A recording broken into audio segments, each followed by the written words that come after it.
Voici 10 propriétaires butés qui n'ont pas voulu vendre leur maison pour différentes raisons. N'hésitez pas à liker la vidéo si elle vous plaît et si vous êtes nouveau sur la chaîne, n'oubliez pas de vous abonner et d'activer la notification pour ne rater aucune de nos prochaines vidéos. On commence.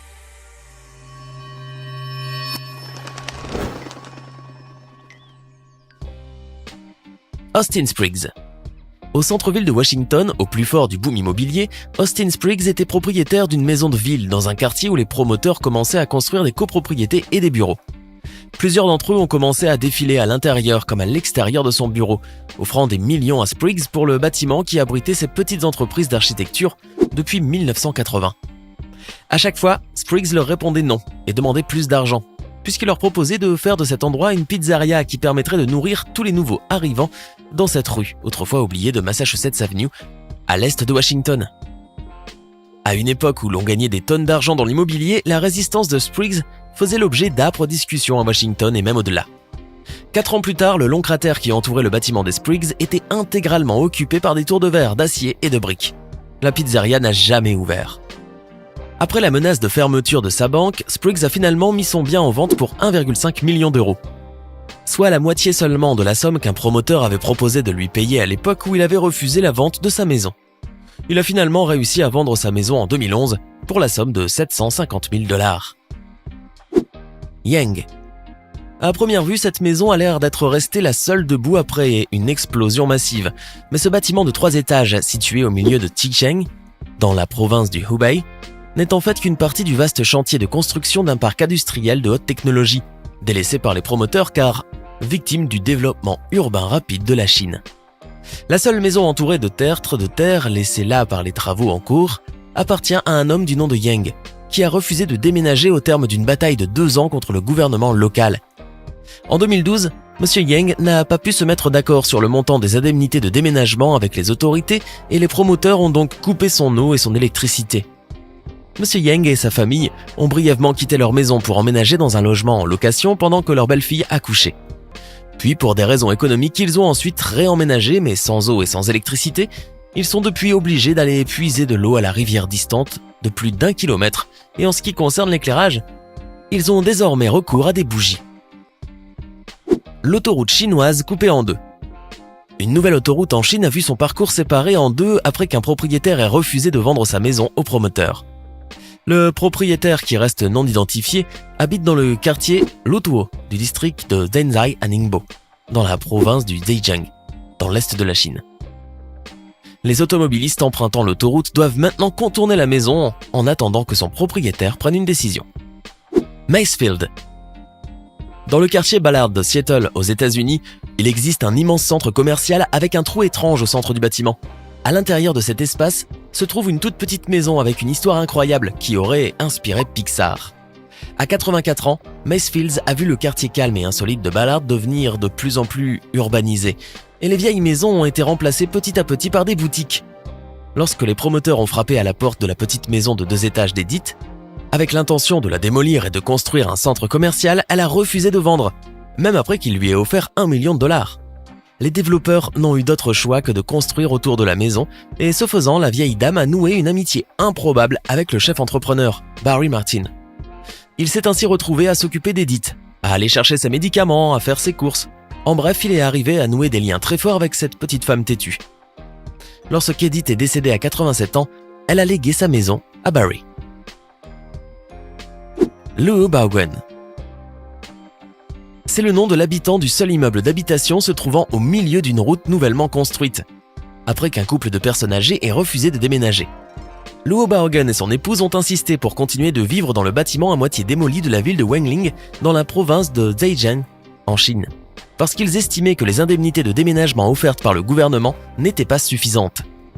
Le bâtiment de 5 étages est maintenant le seul bâtiment à rester debout, et il tient même étrangement droit alors que des voitures circulent tout autour, tandis que les époux habitent encore à l'intérieur. Pour assurer la sécurité du couple, les pièces adjacentes du bâtiment ont été laissées intactes, mais selon les médias locaux, tous leurs voisins ont été déplacés. Niu Chuangen et Zhang Zongyun. En 2012, Niu Chuangen et Zhang Zongyun ont osé s'opposer au projet de construction d'un promoteur immobilier à Jiaozu, dans la province du Shandong, en Chine.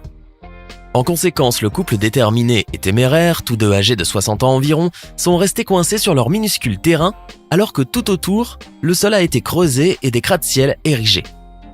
Les deux entêtés sont régulièrement menacés par les gangsters et doivent se défendre eux-mêmes, après plusieurs tentatives de démolition illégale de leur maison délabrée. Leur eau et électricité ont même été coupées en 2009 lorsqu'un développeur local a commencé la construction de dizaines d'immeubles résidentiels de grande hauteur dans la région. Une maison clou avec une route de 360 degrés. Si vous ne pouvez pas construire à travers, construisez autour. Les urbanistes semblent avoir pris ce conseil à la lettre. Les constructeurs d'autoroutes ont encerclé les maisons de 3 familles chinoises par 4 voies d'autoroute, après qu'elles aient refusé de laisser la place aux bulldozers. Les équipes de démolition avaient en effet prévu de détruire les maisons afin de relier le réseau routier de la ville à un tunnel récemment ouvert sur la rivière des Perles. Mais les propriétaires refusant de vendre, ils ont dû procéder à des ajustements de construction. Certains internautes ont plaisanté en disant que les autorités avaient donné aux détenteurs des maisons une vue à 360 degrés de la route. Un coin de millions de dollars. Pendant des décennies, il était caché derrière des panneaux publicitaires ou enveloppé dans un faux sac à provisions. De nombreux acheteurs ne l'ont même pas remarqué. Mais de vieilles photos révèlent un bâtiment de 5 étages dépassant comme un poussant endolori devant le grand magasin le plus emblématique du monde. Bien que Macy's loue de l'espace publicitaire, le bâtiment de 5 étages n'a jamais été la propriété du magasin et est l'un des plus connus de l'histoire de l'immobilier à New York. Tout a commencé vers 1900, lorsque Macy's, alors situé sur l'ouest de la 14e rue, s'est emparé du terrain de Herald Square pour son immense centre commercial. Macy's avait conclu un accord verbal pour acheter un terrain au coin de la 34e et de Broadway. Mais un autre agent l'a devancé. Le bâtiment de 5 étages de l'endroit avait été acheté par l'agent Robert H. Smith pour 375 000 $. Une somme incroyable à l'époque. L'idée était d'empêcher Macy's de devenir le plus grand magasin au monde. On suppose que Smith, voisin du magasin Macy's situé dans la 14e rue, agissait en grande partie pour le compte d'une autre société du nom de Siegel Cooper, qui avait construit ce qu'il considérait être le plus grand magasin du monde à l'époque sur la 6e avenue en 1896. Une autoroute chinoise construite autour d'une ferme. Les automobilistes qui circulaient sur une autoroute construite en 2014 ont vu leur parcours se terminer dans une impasse, bloqués sur cette route par une immense ferme. La plupart des résidents alentours avaient accepté de recevoir un certain montant pour déménager et permettre la construction d'une route reliant la Chine à Dongjin. Mais l'agriculteur Yateng, 72 ans, et son épouse Sheng, 71 ans, ont estimé que le gouvernement ne leur avait pas assez offert. Ils sont donc restés sur place. Ne voulant pas dépasser le délai de livraison de la route, le conseil local a tout simplement construit l'un et l'autre des côtés. Depuis, la grange et la cour de M. Teng sont fréquentées par une chèvre et quelques poulets chevauchant l'autoroute de la province du Shandong en Chine, bloquant complètement le passage des voitures.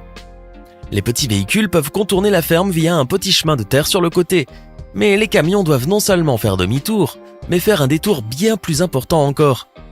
Les automobilistes ont copieusement insulté les ouvriers responsables de la construction pour n'avoir informé personne de l'obstacle, qui n'apparaît pas sur les GPS. Une ferme au cœur d'un aéroport japonais. À l'aéroport de Narita, au Japon, les agriculteurs ont refusé de se séparer de leurs terres, qui se trouvent en plein milieu de l'aéroport. Plus étonnant encore, ils se trouvent à proximité immédiate des pistes et ne semblent pas craindre de ressentir des tremblements chaque fois qu'un avion décolle ou atterrit.